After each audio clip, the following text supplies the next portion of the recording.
Kwa namna ya kipekee nipongeze Mheshimiwa Rais kwa kutimiza siku 100 za muhula wake wa pili wa serikali ya awamu ya 8.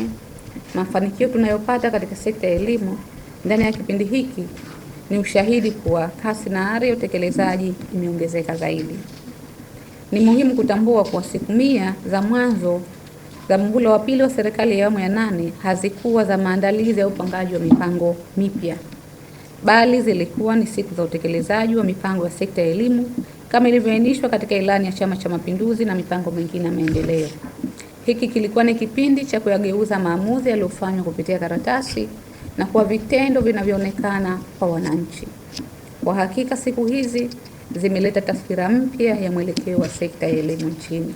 Tumeshuhudia maendeleo yanayogusa maeneo muhimu ikiwemo ujenzi wa uimarishaji wa miundombinu ya elimu, kuendelea kwa utekelezaji wa mitaala inayoimarishwa, kuimarika kwa matumizi ya tehama katika kufundishia na kujifunza, kuimarika kwa ufaulu katika mitihani ya taifa, pamoja na hatua madhubuti za kuendeleza elimu ya juu. Hatua hizi zinaashiria mwelekeo sahihi wa serikali katika kuijenga sekta ya elimu iliyo imara na yenye tija kwa taifa letu. Serikali ya awamu ya 8 imeendelea kuweka mkazo mkubwa katika ujenzi wa madarasa na skuli mpya kama sehemu ya mkakati wa kuimarisha mazingira ya kufundishia na kujifunzia, sambamba na kutimiza azma ya kuondoa mfumo wa zamu yani shift na kupunguza msongamano wa wanafunzi madarasani. Kwa kutambua umuhimu wa swala hili, ilani ya Chama cha Mapinduzi imeelekeza ujenzi wa jumla madarasa 1000 kwa ngazi ya elimu ya msingi na madarasa 1000 kwa ngazi ya elimu ya sekondari, ikiwa ni pamoja wa ujenzi wa skuli 10 za ghorofa kwa kila ngazi hizo katika elimu. Ndani ya siku 100 za mwanzo za muhula wa pili za uongozi wa Mheshimiwa Dr. Hussein Ali Mwinyi, Rais wa Zanzibar na Mwenyekiti wa Baraza la Mapinduzi, serikali imefanikiwa kukabidhi jumla ya maeneo 13 kwa wakandarasi kwa ajili ya ujenzi wa skuli za ghorofa zenye viwango vya G+2 na G+3 zenye thamani ya shilingi bilioni 99.2.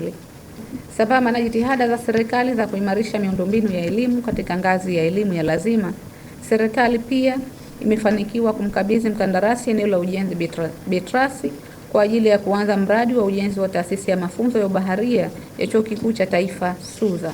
Mradi huu thamani yake ni takriban shilingi bilioni 10.8 na unakusudia kuwa kituo muhimu cha kuzalisha wataalamu wa fani za ubaharia. Jumla ya skuli 23 zinazotoa elimu ya mkondo wa amali zimepatiwa vifaa vya kufundishia na kujifunza katika fani ya umeme, kilimo, uchongaji, uwashi, uhunzi, upishi na upambaji. Hatua hii ni sehemu ya utekelezaji wa ilani inayoelekeza kuzipatia skuli za sekondari vifaa ili kuwezesha utekelezaji wa mtaala na umahiri katika mkondo wa amali na ujumla. Serikali imeendelea kuimarisha huduma za utoaji wa mikopo ya elimu ya juu ili kupanua fursa za vijana kupata elimu katika vyuo vikuu na taasisi za elimu ya juu. Ndani ya siku 100 za mwanzo wa muhula wa pili wa serikali ya awamu ya 8, jumla ya wanafunzi 8957 wamenufaika na mikopo ya elimu ya juu ikilinganishwa na wanafunzi 8870 waliopata mikopo mwaka 2024. Hatua hii inaonyesha mwenendo chanya katika kupanua wigo wa wanufaika na ni sehemu ya utekelezaji wa ilani ya Chama cha Mapinduzi ambayo imeelekeza kufikia wanafunzi 20,000 wanaonufaika na mikopo ya elimu ya juu ifikapo mwaka 2030. Ndugu wanahabari, serikali kupitia bajeti ya 2025-2026 itaendelea na juhudi za kuimarisha sekta ya elimu katika maeneo mbalimbali ili kuweza kutoa elimu bora kwa vijana wetu na hatimaye kufanikiwa kutimiza malengo ya dira ya maendeleo ya 2050.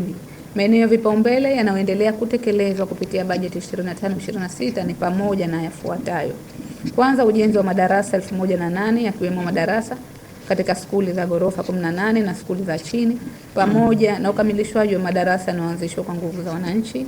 Ujenzi wa dahalia 16 katika maeneo mbalimbali ya Zanzibar. Kuendelea ujenzi wa kampasi ya kudumu ya chuo cha teknolojia cha India Zanzibar ITM ikijumuisha ujenzi wa jengo la madarasa pamoja na nyumba za walimu.